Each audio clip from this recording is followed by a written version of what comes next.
Mr. Chair, I have RS 0369. It has to do with trailers and licensing and registrations. Say RS RS 0369. 369. 369, yes. Anybody have any questions for Representative Hoheisel? Not. Is there any objection to the introduction of? I object, Mr. Chairman. Yes. Thank you. Would you like to state your objection and we'll go to a vote? The individual introducing it is iffy, so Oh, yes, that's true. that is not true. That is false. Yes, That is yes. fake news, Mr. Chairman. Are you 59? Is that how? 59? Shannon, I feel 59, Mr. Chairman. I feel 59. My knees are sore from all the standing I did from last night's speech even. All right. Remember, this is not a partisan committee. You know, let's save those things for afterwards. If there's no objections to the introduction, the bill's introduced. Do we have any other bills to be introduced today?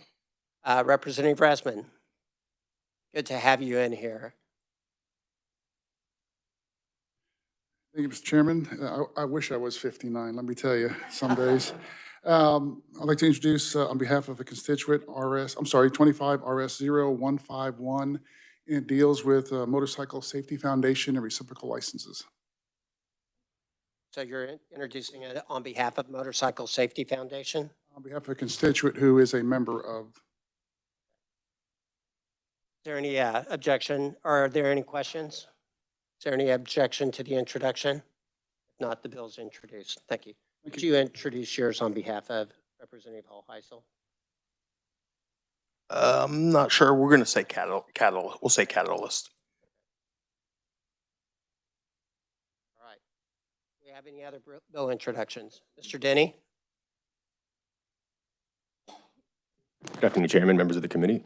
My name is Zach Denny with the Kansas Department of Revenue. I have 4 bills here to introduce, so just bear with me here for a second. The first is RS 0456. This has to do with updating military, or the definition of veteran for military license plates. All right. Do we have any questions as a result of that? Yeah, Representative Proctor. Updating it to what? The definition from HB 2760 from 2024. Okay. Just to match, so it makes more sense for veterans trying to. Thank you, Mr. Chairman.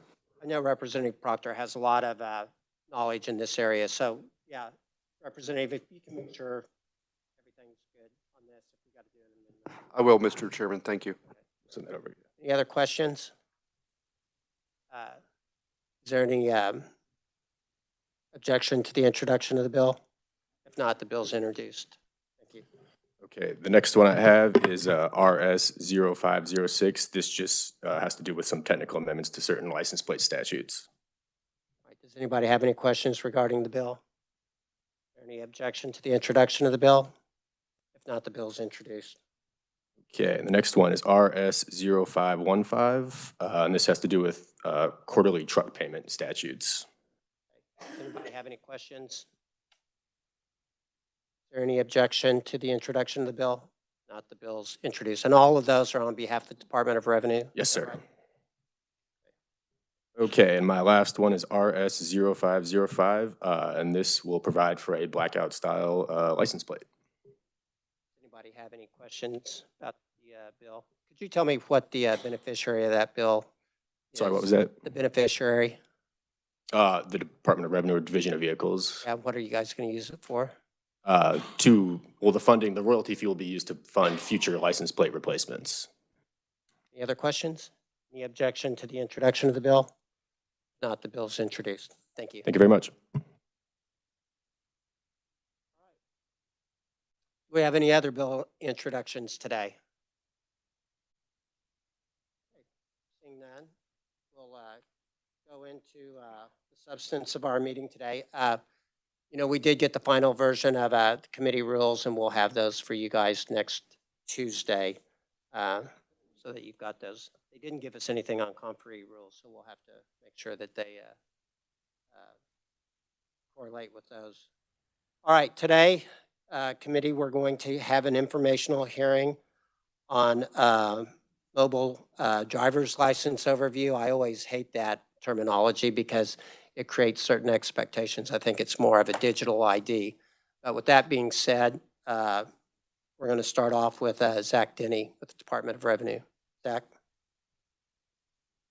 Good afternoon, Chairman, members of the committee. I'm going to keep my part of this pretty brief because I know we have a representative from AMVA waiting to give a presentation. I guess there's kind of 3 points I just want to cover real quick. First is just what the chairman just said. We kind of use MDL, digital identification, a little interchangeably, but we'll try to stick to digital identification because it's a little clearer, it makes a little more sense. The second point is, and this was brought up in a committee, the Transportation Committee in the Senate earlier this morning, we have no intent to replace a physical credential or make a mobile driver's license or digital identification mandatory for anybody in Kansas. I think we can all agree to that there's no intent there at all. This will always be an optional thing for anybody who wants to use it. And then I guess third, I just want to say thank you for giving us the time to have this informational briefing. We introduced a bill on this last session and had a really great discussion on it, and we are looking forward to continuing that discussion this session. So with that, I will turn it over to Michael McCaskill with AMVA. Let's hang on just a second and see if anybody's got any Sure. questions for Zach at this time. Before we turn it over. Anybody got any questions for Zach? And we will have a subject matter expert on in just a moment. Right. Could you just explain to me real quickly what the department's relationship is with identity management programs and services? I might leave that question to Kent. Do you have? I'll let Kent Sell take that question. Yeah, Kent, introduce yourself and say who you are. Thank you, Chairman. Members of the committee, I'm Kent Selk, the Senior Driver Services Manager for the Division of Vehicles. You believe you're talking about AMVA or just identity? Because the gentleman's representing the American Motor Vehicle. Yeah, what is this group? So all of the states, including territories of Canada and Mexico, belong to the American, I always say this backwards and I just always mess it up, Association of American Motor Vehicles Administrators. So our data when we are transferring from state to state, so you're going to Kansas and you're transferring into Idaho and you walk into the Idaho DMV with your Kansas license, they will run your record and it goes through a server. That information then is pulled from Kansas to tell Idaho either you're good to drive or you're not good to drive. Driving record, there's a lot to it. Also commercial driver's license, SIDLIS, if you ever know the commercial driver's license information system. It's all been kind of combined into what's called specs. All this stuff is probably technical to you all, but it's all on the behind the back scene to make sure the driver has one license and one record in one state. So this association's been around over 100 years. I can probably speak a little bit more educational about it. But like I said, all the states join it. We are all part of it. It's kind of part of your reciprocity. They provide a lot of educational information and stuff for the states and everybody else. Also, you will hear him when he's speaking of digital ID or MDL. This isn't like a new concept. This has been around since 2010, 2011. And then this gentleman's been on the board to basically come up with the concept and where it's at and working with the states. Anybody else have any questions? Okay. If not, you did? sorry. Okay. I guess I'm, Representative. thank you, Mr. Chair. I'm trying to understand the point of the digital ID. So digital identification can be used in, I'll just use this one scenario. You're going to the airport. You currently have your boarding pass on your phone. TSA would recognize this digital identification. You're only showing certain amounts of information to them. You'd be able to use your digital identification to board the plane without having to physically pull out your driver's license and hand it to them. They would be able to scan it through your phone on a reader and allow you to board the plane. That's one incident.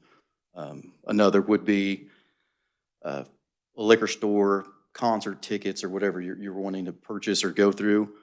You're redacting the amount of information. You tell the place of business that you're working with, this is the information I'm allowing to give you. So I'm over 21, this is my photo, and that's what you need to know. You don't need my full address and everything else, and you're not photocopying it and such things of that nature. It's like at a hotel, car dealerships, certain things of that nature.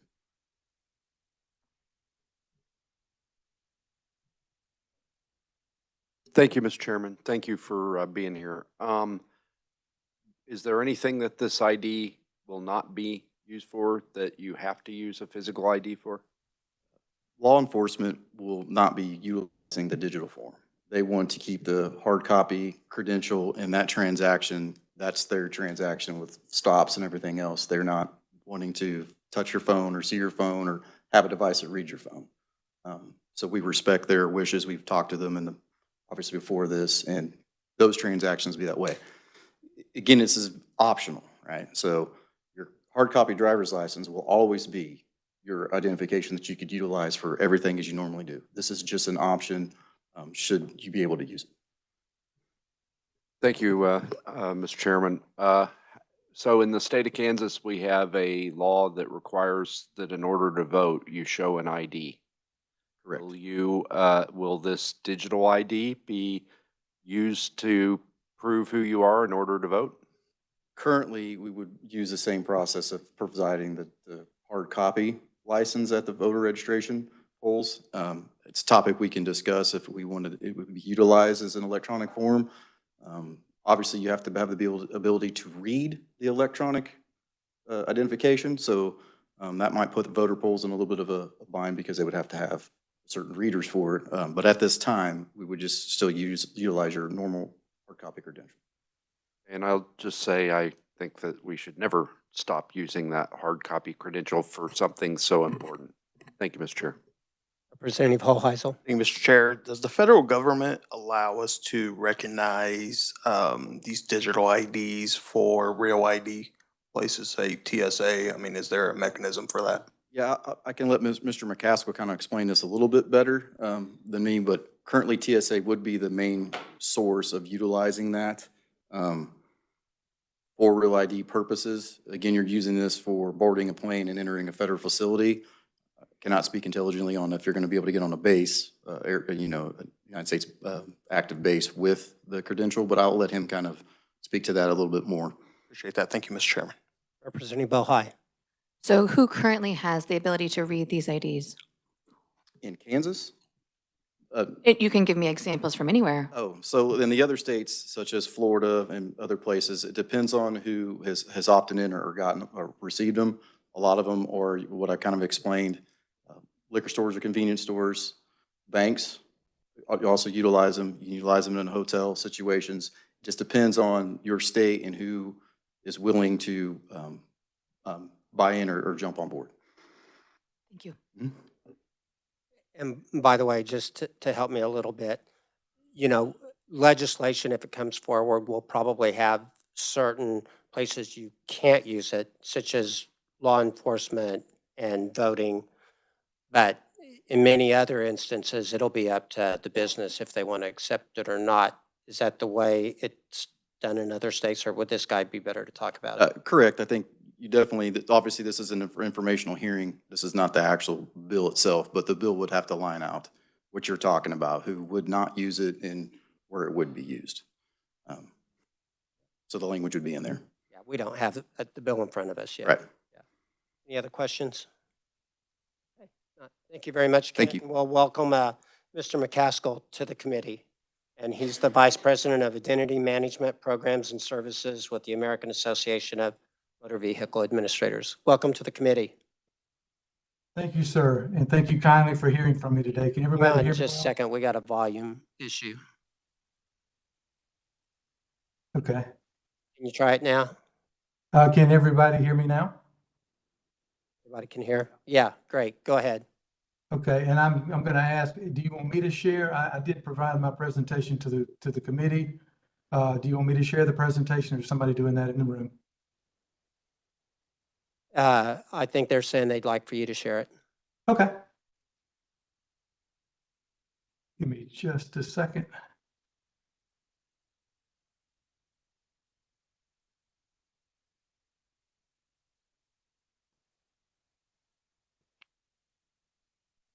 Can you guys see that now? We can see it. Thank you so much. All right, thank you again for allowing me to speak to you guys today. I am honored to bring this information forward. I am Michael McCaskill, the Vice President of Identity Management Programs and Services. I have been in this space since 2010 when AMVA began its program to build out a digital ID concept. I will go ahead and tell you that the reasons that mobile driver license is used instead of digital ID is there are many standards out in the world today where digital identification has been standardized, but not from the ground up with the customer and the state in mind as they built it out. The MDL is actually descriptive of the ISO standard that I'll get into here in just a minute.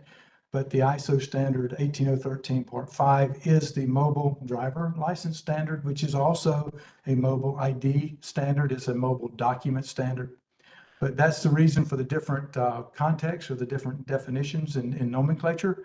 So as I go through this presentation, I will use mobile driver license. You can, in your mind, translate that into digital ID, but there is that reason for that. So let's talk about what it isn't. So today, each of you have a driver license, physical driver license in your wallets. And that physical driver license has, you guys in the state of Kansas have spent, I'm guessing, millions of dollars to build a physical card that has security features built in, such as microprinting, laser printing.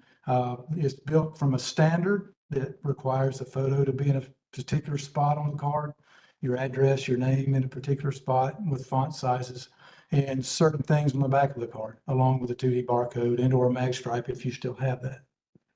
The reason the physical card is built that way is for security and privacy. So a person using a physical card and handing that to a hotel clerk, if you will, I heard you guys talking about that a few minutes ago, they have some idea that that's a real credential issued by a real state to that person because they can see security features in it that you guys have delineated to the public that that's things you should look for to ensure that your license, that the license they're interrogating is real. If you do that and you put a picture of that driver license or a PDF of that driver license on your phone as a picture, none of those security features are in play. There's no way to tell if that's a real license that the picture was taken of because you don't have any of those security features to fall back on. So it is not just a PDF on the phone or just a picture of your current card that's on the phone. It has to be something that can be digitally authenticated. So what does that really mean? So what an MDL, of course, what it is it's something that's provisioned by a true issuing authority. In this case, the state of Kansas is the issuing authority. And it's issued to a mobile device, and you can verify electronically that that credential is valid. Valid meaning it's a real credential issued by your state. And if anyone has questions during this, please speak up. I can see you, but I can't see if you're raising your hands. It's also a digital credential or an MDL carries the same data that you have on your physical card. It's just carried in the form of a digital credential. The data is digitized, it's encrypted, it's protected. The identity credential, in order to authenticate it, that is really issued by the state of Kansas to the person in front of the relying party, to the device that that person is holding, it must be read by an electronic reader. You heard that talk, I think it was Kent talk about that just a few minutes ago. So in order to authenticate, it must be authenticated by an electronic device that has a reader application on it.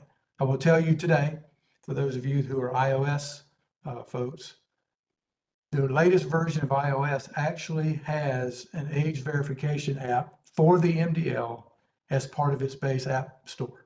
You can download that today and you can verify an MDL from any state that issues MDLs that Apple has their keys in, and we'll talk about that in a second.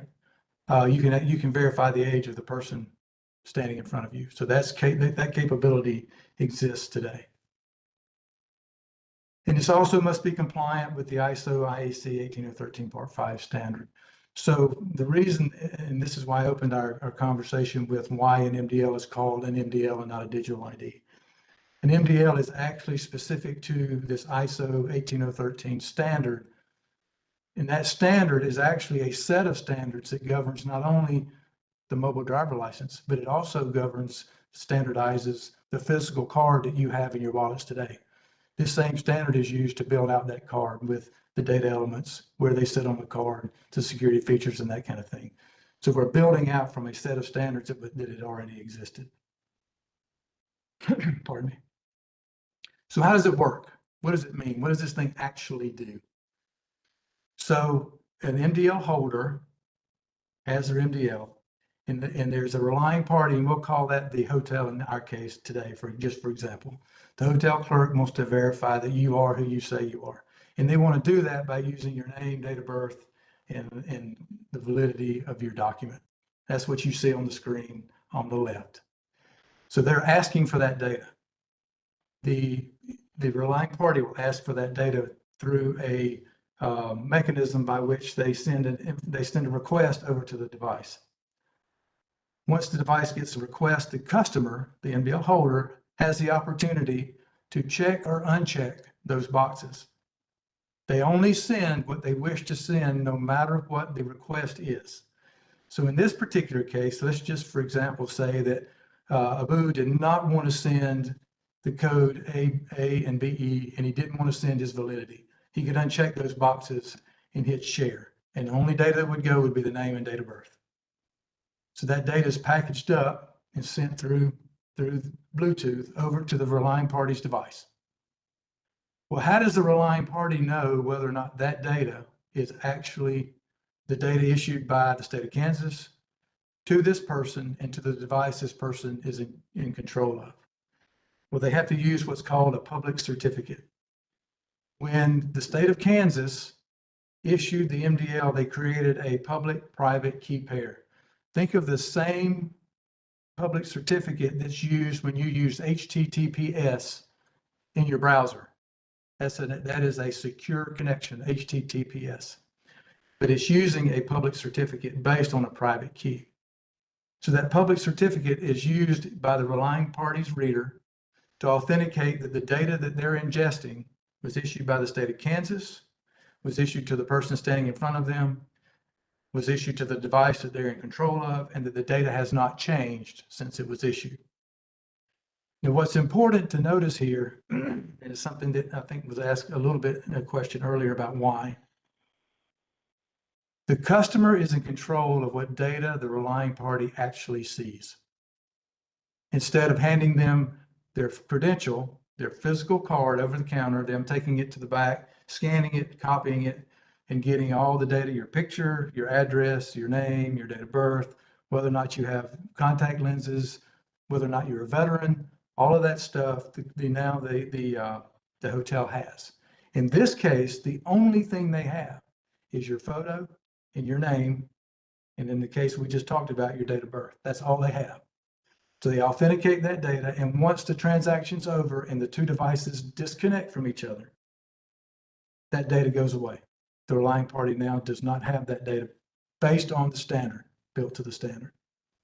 So that's one of the whys that this is so important. So one of the questions you may have is, well, who's doing this? I think I heard that maybe before. So all of the purple states are either issuing MDLs or in the process of working on issuing MDLs in the very near future. And as you can see on this map, that's a large portion of the United States, and Canada is coming up the heels of that. The green states, and Kansas is one of these, is somebody who's looking into it. They're either doing legislative activity, they're doing research, but they're looking at it. The gray states are states that we don't have any information about. We don't know if they're looking at it or not. We don't know what's happening there. But if you look at this map in North America, a large majority of the jurisdictions, provinces, are looking at or are already using MDL as their digital identification.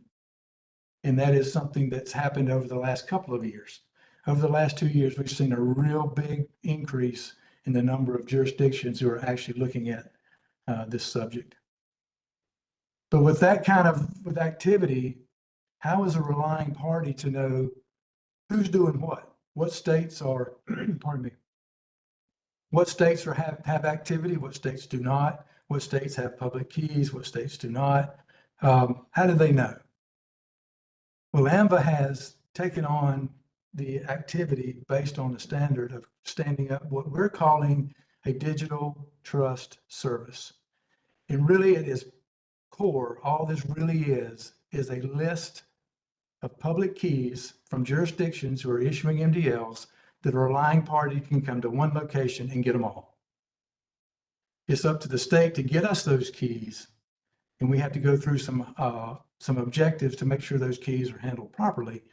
But in general, this system is nothing more than a way for relying parties to get the keys all from one place. And that way, the state of Kansas doesn't have to reach out to all the relying parties that they would want to use. The state of Kentucky wouldn't have to do the same, Florida, Georgia. The relying parties can come to the AMBA DTS, pull all the keys that are in it, and now they have those keys so that they can authenticate the MDLs from those jurisdictions. So issuing authority 1 through 5, this is just a way to show this. They issue MDLs using the private key to sign all the data. That's how the relying party can authenticate that it's an actual Kansas credential, is that you use the private key to sign all the data that's provisioned onto the mobile device. When you do that and you have public keys that the verifiers need, then there's got to be a way to get those public keys to the verifiers. So what you do is you work with AMBA to put your public keys into our digital trust service. But when we're doing that, what we're actually doing is we're confirming that you are a true, legitimate issuing authority. You're conformant to all of the privacy and security and interoperability standards that are part of the 18013 standard and the AMBA requirements. And we validate that your public key is your public key. We do some checking to make sure that the key you're giving us is the actual key that the verifier needs to use to authenticate your MDLs. Once all that checks out, we add it to the digital trust service, and then the relying parties can get all of those keys and put them on their readers so that when they interact with one of your MDLs, they know that it's a true MDL issued by you. The data came from you, the data hasn't changed. And this creates an ecosystem of trust. Relying parties can trust you, and you can trust that the relying parties are getting what they need. North America is not the only place this is really, there's an increase in use. There are 21 countries in Europe that are actively right now doing pilots to help them create their new driver license requirements in Europe. So Europe has a European set of requirements that the countries that are part of the European Union use to interact with each other, similar to what the states do here in the US. 21 of those countries are in a pilot now to use the MDL as that interaction for identity and driving, and to give them information of how to update their European Union requirements. Australia, every state and territory in Australia is using MDL. They're either doing it now or in the process of implementing. Japan, South Korea, they're all doing it also. So this is not just a North American thing. This is something that's happening worldwide, and many of the countries that you see here participate in the ISO standardization process, of which AMVA is the convener of that working group.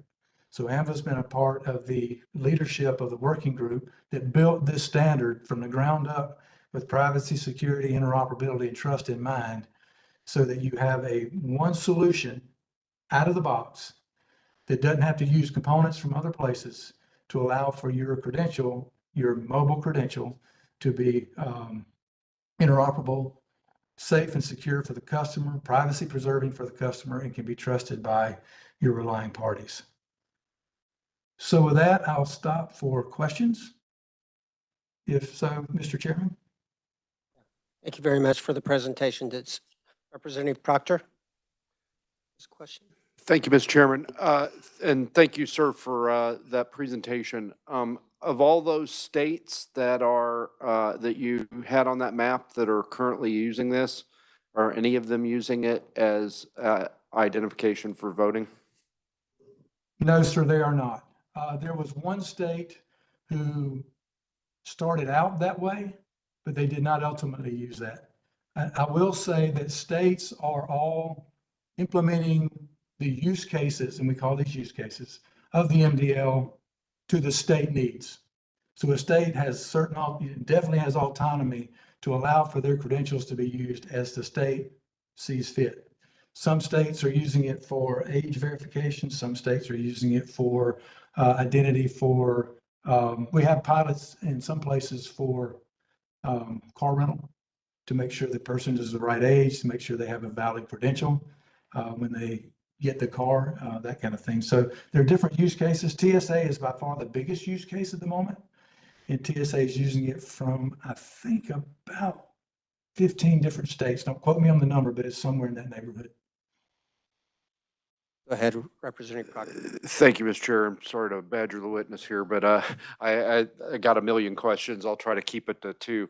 Hey, by the way, I'm sorry to interrupt you, but that's what the purpose of this is for people to understand exactly what this does. This isn't something we want to rush through, but it is something we want to fully evaluate. So worry about the reader, is it also like an app on a phone, or is it like a standalone piece of equipment? And related to that, does the person who's kind of their IDs being interrogated, do they have to approve the request every time, or is it automatic? Wonderful question. The answer is it's all of those. So there are apps right now that the iOS or Android devices can use to authenticate. There are standalone devices that are being sold in the industry today that can be used to authenticate the MDLs. And then there are the larger corporations, and I'll call them like the Walmarts of the world. They are looking at how they can incorporate that into their point of sale systems to allow that ID to be authenticated at the point of sale. So they already have software and hardware, and they're trying to figure out how to integrate this standard and the application thereof into their workflow. And I think the last question you had was, does the customer have to approve the release of the data every time? Am I accurate with that? That was the second part of the question. Thank you.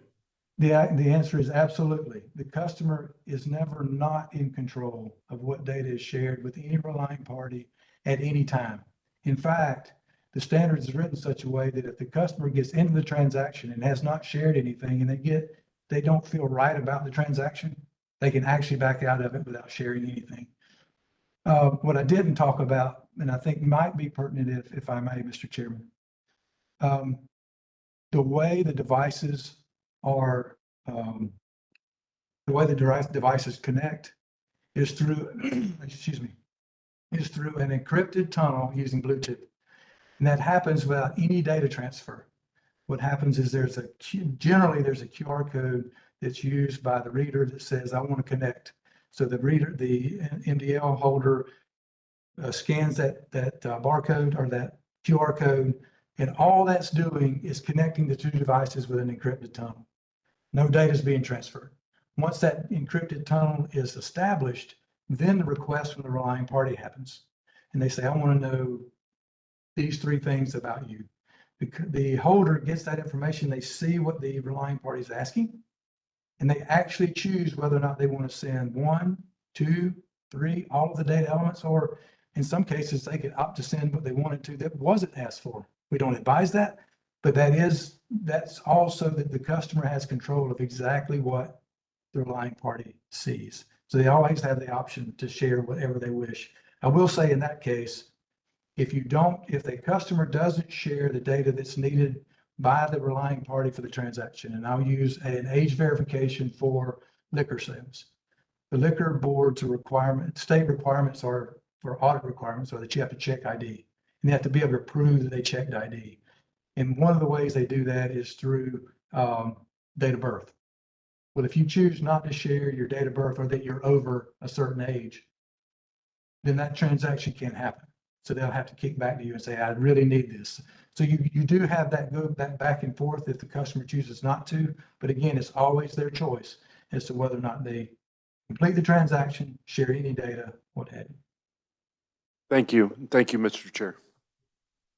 Representative Bohai. Thank you, Mr. Chair. Michael, thank you for your presentation. Who else was a part of the working group that created this product? The ISO working group? Mhm. Okay, thank you. There are private corporations such as Apple, Google, such as Thales, IDEMIA, are part of that group, and then other countries. And the way ISO works is each country has a vote as to whether or not the standard gets published or what goes into the standard. I hope that helps. Thank you. So you said that this is starting to get integrated into point of sale software type of thing. What happens with the data that is then given to the organization? Where is that stored and how is that protected? So the standard requires, and most state regulations require, that a customer be notified if data that they're providing is going to be stored. So for example, in the situation of age verification for liquor sales, there has to be something stored by the liquor store so that when they get audited, they can prove that they checked the ID, checked the age before they made the sale. The customer is notified of that, and generally what we see is that's a 30-day or a 60-day based on what the state regulations are, how long the data is held.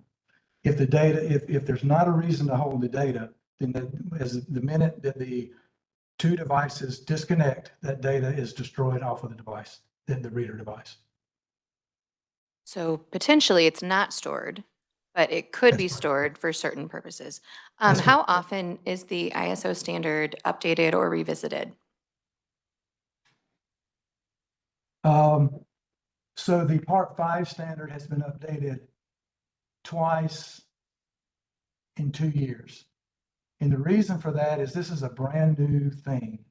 It hasn't been around before in the way that it's being constructed. So as the standard, as we find better ways, more secure ways, more privacy preserving, more customer protecting ways to do these transactions, we work within the working group to get them added to the standard, and then it goes through a balloting process where all of the countries have to vote. But once it's approved, then it gets republished. Where is the data stored that is stored? Is it stored in the United States for the United States customers? By the relying party, is that your question? I'm sorry? The data that you're asking about being stored, is it the data that the relying party receives? Yes. Okay, so that's dependent on the relying party. I can't really answer that question for any of the relying parties. But what I can answer is, again, the person in control of all of that is the customer, based on whether or not they want to provide data to the relying party. Now, I will tell you on the flip side, if I may, Mr. Chair. Yeah, go ahead. On the flip side of that, for the issuing authority, there's no data stored anywhere outside of the issuing authority's data except for on the mobile device of the customer that it was provisioned to. So there's no way for, if you're thinking data breach, the only way to get the data that the customer has on their device would be to have data breaches inside your jurisdictional databases, which are very rare. Thank you, Mr. Chair. Sure. Representative Helgerson?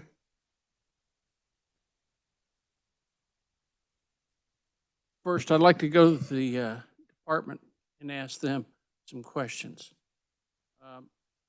Why is the state of Kansas doing this?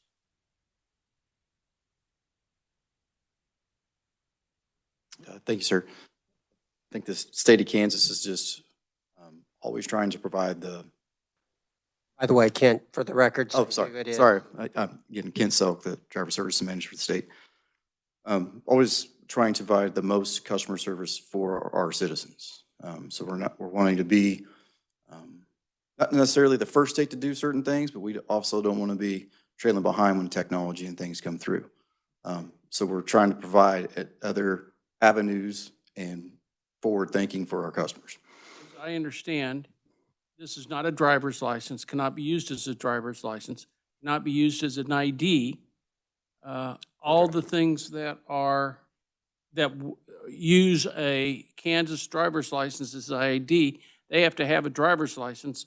They could change their requirements if it's an individual corporation, but this will not take the place of a Kansas ID. Correct. You would still always have a Kansas identification as your base credential. You'd have to have one. You can't just get an MDL. How much is this going to cost the state? I don't have an idea of what the actual cost is. That's why we're in information gathering and trying to work through this and work with vendors. Well, if Should I this want go a through? driver's license, I got to spend $10, $10 every time I get a driver's license. And there is millions of dollars that we do for keeping track of those. Do you envision that there's going to be any kind of bureaucracy with regards to this discussion? And I'm not disagreeing with you. I'm just posing. This sounds like a private venture, and the state should just say, go off on your private venture. Because we're not going to use it. We're not going to change the driver's license. Correct. And again, it's just an addition to your actual driver's license in those instances. If a customer wants to obtain one and wants to use one, and there are states, and I think Mike can speak to this, I don't know how many more, but they don't charge any additional money for the mobile driver's license. You purchase your license, it's $26 for just a regular driver's license currently. I'm not speaking because I don't have, we haven't worked up anything with the bill, but our intention is not to make this something for a vendor or somebody else to make money on, if that's what you're kind of getting at. It's not the intent of what we're going to do here. Somebody's going to have to be making money, or at least paying all the costs. And that's what I'm trying to drill down to. If you have extra time and extra staff, to help in this endeavor, well, then it's an in-kind contribution. But everything that we do, a requirement of the state, we haven't changed. We're not planning on changing any of the requirements of the state. Liquor laws, driver's license, et cetera, they have to use our specific ID, which is our driver's license. Correct, except for in the examples, what he's speaking of, if the relying parties, such as liquor stores, would recognize a digital form and accept it as just proof of age and who you are, instead of having to hand the individual your actual physical card. Okay, but nothing's stopping them from doing that, except that they have to come back to the state and say that there is a hurdle because there is a proof, the identity has to be proved to us eventually, or to the Department of Revenue, or to the local police officers. But we can get into this discussion a lot more later on. I appreciate it. Now, if I could turn to Mr. McCaskill, do you mind if you want the, is this a not-for-profit association? Yes, sir, it is. Okay, who funds it? All the states and All the associate states? membership. All the states and associate membership pay dues to be part of our nonprofit. So we are organization. putting in some money into it, Yes, sir. okay? How much is your budgets? And I guess I don't know this that is- off the top of my head. I'm sorry. this sounds like a private venture, and I'm great. I'm fantastic that it's a private venture, but there's some real crossovers between government entity and a private venture, and I guess where are the dollars? And who's going to reap any of the financial gain in this down the road? So one of the things to think about is identity theft and fraud. With the physical card solutions that we have in place, which all states do, and they all spend millions of dollars on securing those credentials through security features. And you can check them with blue lights and other things to see, if it's a real credential. Even with all of that, the Chinese knockoffs from those credentials look authentic. And relying parties, banks, hotels, you name it, will accept those credentials on face value because they look so real. And now you've got a situation where that bank or that hotel or whomever was defrauded. And all of you probably are very familiar with the numbers that are thrown around for fraud in this country. With the mobile credential, one of the things that happens there is since that credential is secure on a device that's being handled by the customer that the credential is issued to, and it can't be moved from one device to another without the state getting involved, which means you have to re-provision to a different device every time the customer wants to change devices. It is very hard to defraud, much harder to defraud the mobile credential than it is the physical credential. So Okay, I there's challenge you on that one. I don't know Okay. if that is the case. And if this ever comes to be a bill, I think that that's going to be something that we need to look at in length, because you're going to have a situation where you said our driver's license can be easily manipulated. But in order to get this card that you're talking about, it's taking that and producing a card that you're going to use in your system. But if they take a phony card, they can use it in your system and, and No. then duplicate it accordingly. So I think the thing to understand there is our system is only provided the data that you give us. We're using your information. Your public key is the only thing that AMVA, our system, has.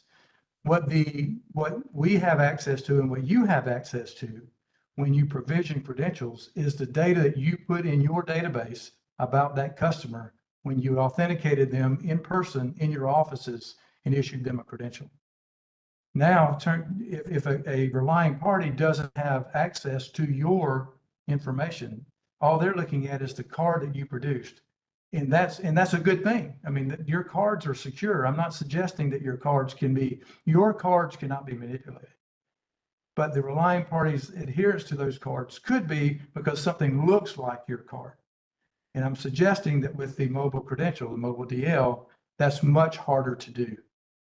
Because the data that they're getting and they're authenticating is they're using the information you gave them through your public key and the information you gave the customer, the MDL holder that you issued to their device. They're putting that together to say, yes, this was issued by the state of Kansas. And that lock there, that trust suggests that that's real data and not just a license that they either could have duplicated somewhere else that looks like your license and they're not looking for the security features. So that's what I meant. If I did not mean to confuse the situation. Okay, I'll hold the rest of my questions, but I challenge several of the things you said. And in particular, I go back to the state of Kansas and what role we're going to be asked to play and what responsibilities we'll take on if we become a partner in this. And I'll ask the state right now, can you tell me how much we're contributing? Would you find out? You don't have to do it now, but it'd be interesting to know how much we're contributing this. And I'd ask how much other parties are contributing. Representative Proctor. Thank you, Mr. Chair, for indulging me. I appreciate that we're having this hearing. This is very valuable. So I've got two more questions, if I could, Mr. Chair. The first one is, what changes would Kansas have to make to its central kind of data repository that it uses to issue credentials? So like the database that it has of all the folks who have state IDs, what changes would we have to make in either the format or the storage of that data in order to be able to participate in this MDL program? Is that a question for me or for the state, sir? It's question. I think it's a question for you, unless it should be directed to the state. I can give generalities. Your state may have to give some more specifics. In general, there's nothing you have to change in your database to issue an MDL. You have to, except for you have to add a couple of data elements to show that you have issued an MDL credential to a customer. But other than that, I can't speak for what is actually inside of your state's databases. For either of y'all, is there anything that you're aware of that we'd have to change about how we're doing business now with our data in order to be able to participate in this? Thank you, sir. I don't see that we have to change our database as it pertains to what we have on file for each individual, the data set points that we currently have. Obviously, there's going to be some sort of interface with a vendor to be able to produce this, but our actual database where everything is housed and how we communicate currently, make a license and communicate with other states should not change. No, Mr. Chair, one other, and this is for Mr. McCaskill. Thank you. Okay. Are in any states that have been doing this longer than us, are there, I think you call them relying parties, people that query digital databases that only do business by this digital driver's license? If you don't have one, you can't interact with them, either public or private? Oh, not to my knowledge, sir. Not at all. I just a little concerned that we would get to a point where when this became ubiquitous, some companies say, hey, if you want to buy alcohol here, you have to, we don't trust that physical driver's license anymore. We only will deal with this digital data. And you get into a point where, yes, it's not mandatory in statute, but if you don't have it, you practically can't do many everyday things. That's a concern of mine. But, thank you for indulging me, Mr. Chair. I appreciate it. Representative Goddard. Mr. Chair, can I follow up to the statement that? Oh, sure, go ahead. I agree with your sentiment, sir, totally. But I'll call your attention to Apple Pay, Google Pay. You have similar situations where now a credit card can be used from your device, but you still carry that physical card most likely in your wallet. And there are places that will, that don't take Apple Pay and Google Pay, and we've been doing this for years. So I'm not suggesting that you're not, that what you're stating may not happen. We don't know what's going to happen in the future, of course, but we have history to suggest that even when they become ubiquitous, there still will be options for both. I don't think that put my mind any more at ease, because I'm sure Google and Apple would like to go to ubiquitous, universal Google and Apple Play. And yeah, there's always been talk about going to cashless societies. And but I take your point to heart. Thank you, Mr. Chair. Okay, Representative Goddard. Thank you, Mr. Chairman. Does your company, and this is for you, sir, Mr. McCaskill, does your company enter into a contract with the state that would use these services?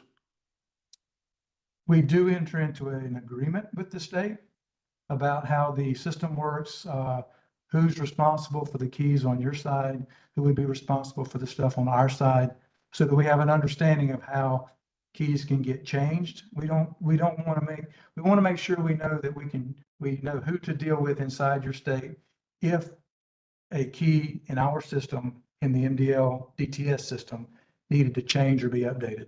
We wouldn't want to take that from just anybody, because that would deter from the security of the system. We want to make sure we know that the right parties the state wants us to deal with. And there's only, right now in our agreements, there's 3. There's a primary and 2 backups in the case that we can't get a hold of the primary. Well, I'm assuming that there are dollars attached to the agreement. No, sir. No So dollars. this is a free service to the state, Yes, sir. and it doesn't cost the state anything? Our system does not cost the state anything. I would certainly like to see a fiscal note for whatever is connected with this system, whether it's some things the state has to do or whatever, but we really need to be careful of what we're doing here. Thank you, Mr. Chairman. Representative O'Hobson. Thank you, Mr. Chairman. My question is for Mr. McCaskill. Did I hear you correctly when you said that it was kind of follow up from Representative Bohai? Did I say it right? Okay. With respect to where the data is stored, did you say that you don't know where the data is stored by chance? Is that? Yeah, I said, I don't know where each company stores data that they retrieve. I don't have that information for relying parties, for the relying Okay. parties. So question is, do all states send their datas up there, or is this, how does that work? Do you know? The data doesn't go to the relying party unless the customer interacting with that relying party allows it. And it comes directly from the customer's mobile device, not from the state. The customer is always in charge of their data and where it goes. Okay. Follow-up question to that is, have there been any breaches so far? Would any state report any breaches with respect to the data transact from, from point A to point B in the last couple of years? Any breaches reported by chance? No, sir, not, if you're talking specifically about the MDL program, Cybersecurity. In other words, I'm going into cybersecurity now. If you're talking, transmission, that's where my angle is right now. okay, so for that data, the data transmission from one device to another is over Bluetooth low energy encrypted. And it's in close proximity, which means however far Bluetooth low energy can go is where that transaction happens. So generally it's going to be inside the room you're sitting in is what you would have to be looking at the person that you're getting the data from. And so that's an encrypted tunnel and it's only between those two devices. And it prohibits man-in-the-middle attacks. So really, there's no way, technically, and I'm not going to get, I mean, people are creative, but technically, there's no man-in-the-middle attacks. We've deferred those because of the way the Bluetooth low energy and encryption happens for the connection of the devices. And the data is encrypted as it's transmitted from the holder's device to the relying party's device. So in other words, you're saying that there has been no report of any cyber attack, no cyber, breach per se with respect to, okay. No, sir. What happens if there is? Who is liable? Is it the state or is it your company?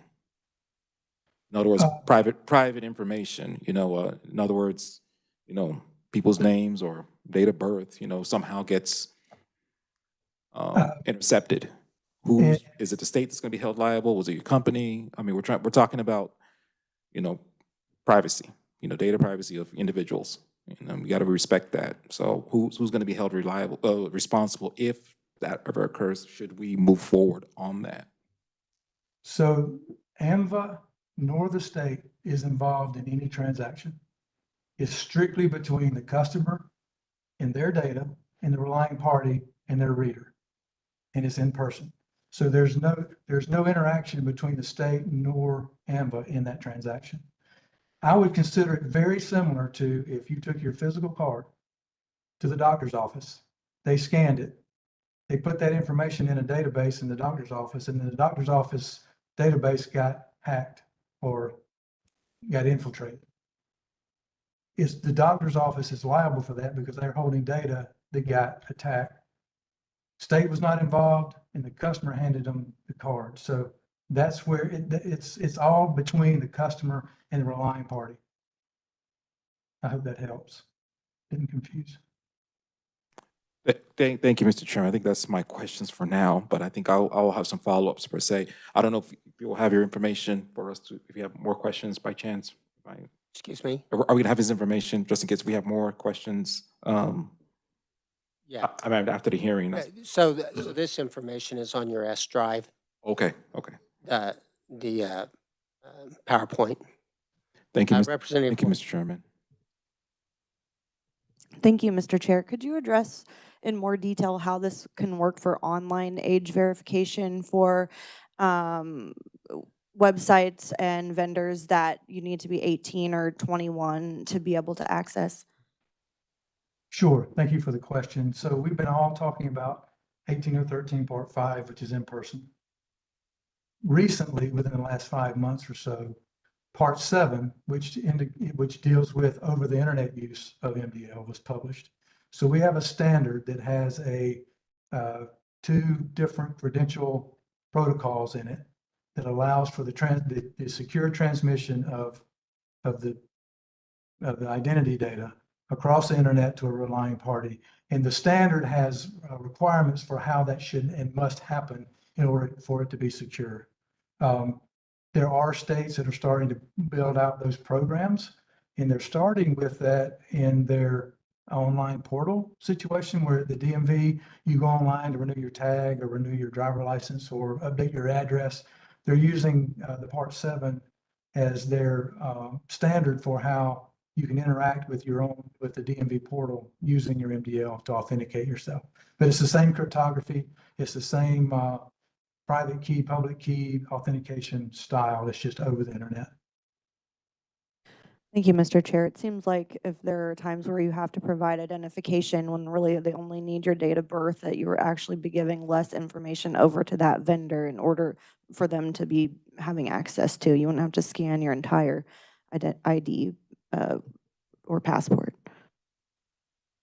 Mr. Chair, may I follow up on that last statement? Yeah, go ahead. So absolutely. And one of the situations that's most prominent right now, which would be over the internet use, is a person wanting to make sure you're 21 to go on a website or purchase something on a website.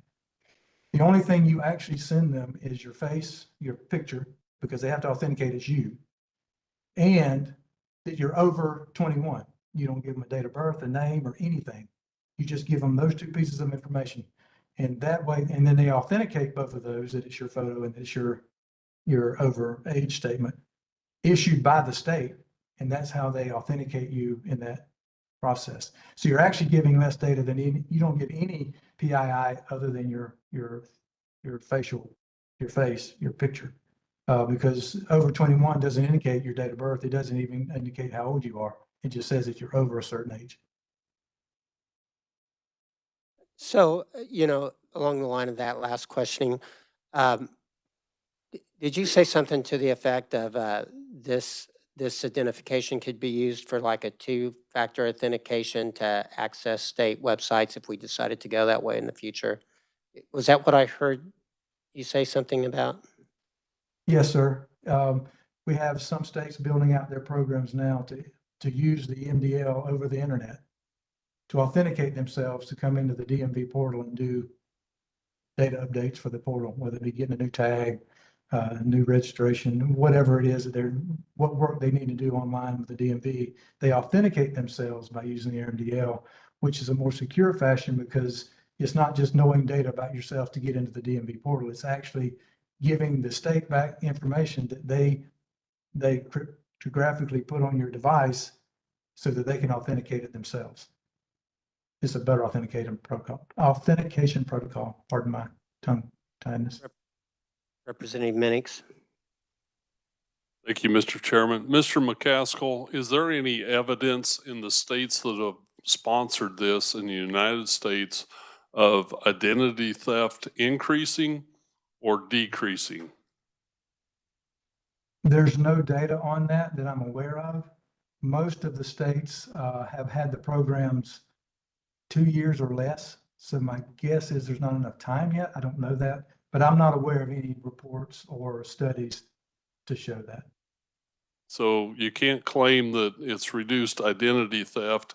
Many of us are a little bit nervous about having our data out there in any state or in any manner with the hackers and everything else that can happen in this world today. I understand how you're limiting what goes to an individual vendor, and yet that is information, and you fully admit that if that vendor is hacked, anyone can get that amount of information that you did share with them.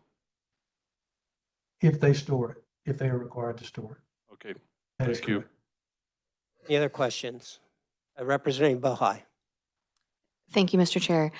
Going back to your map, which was on slide 7, I noticed that we have North America, Europe, Australia, Japan, and some other Asiatic countries.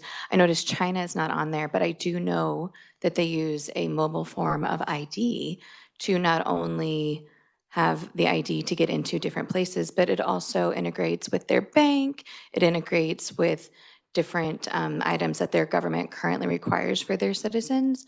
So is the reason that China wasn't included on this is because they don't use your kind of mobile ID? They don't use the ISO standard that we're talking about. They actually Okay. have a country-specific ID that can't be used outside of their country. So are there other countries that also do that? There are other countries that have country-specific IDs, yes, absolutely. Thank you. Representative Proctor. Thank you, Mr. Chairman. So is in the states where this is implemented, I think you can call them the relying party, the person who's interrogating the data to verify whatever it is they want to verify, do they have to make notice to the person if they are storing the data? Yes, sir. And how does that, I mean, do they have to like post something, visible, or do they have to tell them every time they're doing it? I mean, how is that implemented in other states? That's a wonderful question, and it's actually in both cases. It depends on the state and what their statutes require of the relying parties to tell the customers that they're interacting with. There are some laws across the country that require some of those things, but they're different implementations in different states. Does it show when that person's being queried, does it tell them on their device that, hey, we're going to store this data, or do they have to look around the room and read the legalese? Great question, and it depends on the implementation in that case. Many of the implementations that I'm aware of, and I'm not aware of all of them, in the app it says we're going to store this for these reasons, and it's in its statements that you can see inside your inside the app. Thank you, Mr. Chairman. So just keying off of that, they have to accept it if they get notified that they're going to store it for 30 days. There is programming in there that can require them to accept that information. Yes, that has to happen. That happens prior to the customer transmitting the data back to the relying party. So they make the decision whether or not they want to continue with the transaction based on those statements. And all of this is stuff that's already enabled in the interface as it's set up. Regardless, if Walmart decides to use it, they can't bypass that. Is that correct? If we decide that we want to set it that way in statute? Yes, sir. The standard requires that. The implementation of the standard is up to the relying party, but the standard requires that it be set up so that the customer sees the statements prior to consenting to anything.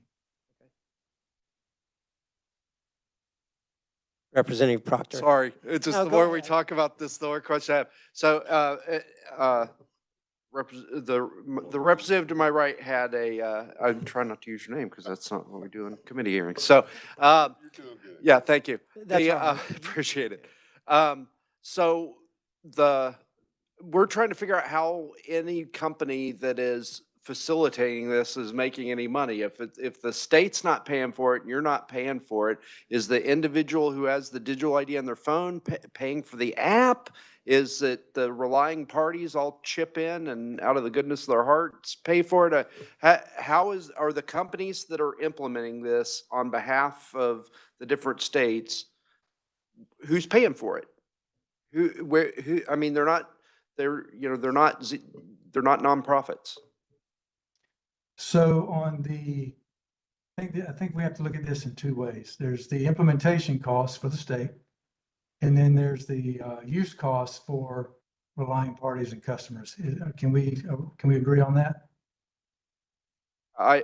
Yes, and so where do dollars come from, I guess? Right. No, I just want to set the stage so I answer the question correctly. I'm not trying to put words in your mouth. I don't want, the answer to your first question is yes, both of those things. Who's paying for both of those things? So there will be implementation costs on the state and I think you heard Kent, I think that's his name, speak about this. They had to create an interface for whomever is going to take the data from the state that's already signed and put it on the device. That could be many of the card vendors who actually do your hard card driver licenses now have those services. Apple, Google, Samsung has those services, and there's others who don't do your card production services today who also have those services. So there's a cost to create the interface for the third party, whomever it is you contract with, to use to get the data from you that's already signed and encrypted and down to the device. On the flip side of that, there's cost on the relying parties to implement the solution in their workflow. And the question about where the monies come from depends on the state side, and it depends on what the relying party is trying to get out of implementing the solution. Many relying parties that we've talked to that have given us the reasons why they want to implement the solution has everything to do with identity theft and fraud reduction on them, for the risk that they take for collecting data from a hard card with an MDL, with the limited data access that they have. That limits their risk, but it also limits the reality that they might accept a card that looks terribly much like a state issued credential, them do a transaction only to find out that they didn't get paid or what have you. So the relying party reasons for doing it are much different than the issuing authority reasons, but they converge in the middle because they're both trying to protect, they actually both are trying to protect the customer, and then on the party side, they're trying to protect themselves. Thank you, Mr. Chair. All right, any other questions? We do have to wrap this up. Okay, well, anyway, thank you very much, Mr. McCaskill, for being here. You know, it's important for us to have experts like you to help us understand the ramifications of new technologies. So thank you very much. It was my pleasure, and thank you guys for having me. All right, committee, a very robust conversation today. I think we ran some of our members off with the length that it ran, but thank you for those of you that participated in the conversation. That's right. Representative Hall Heisel is a road warrior. He can handle it. Just to let you guys know what's going on next week. Obviously, we won't be here on Monday. We're going to have Railroads 101 on Tuesday. We're going to have the Kansas Turnpike on Wednesday, as well as the Kansas Highway Patrol. And then we'll have KDOT 101 on Thursday, January 23rd. I do not plan on meeting on Friday, for your information. So if there's no further business for the committee, we're adjourned. Thank you.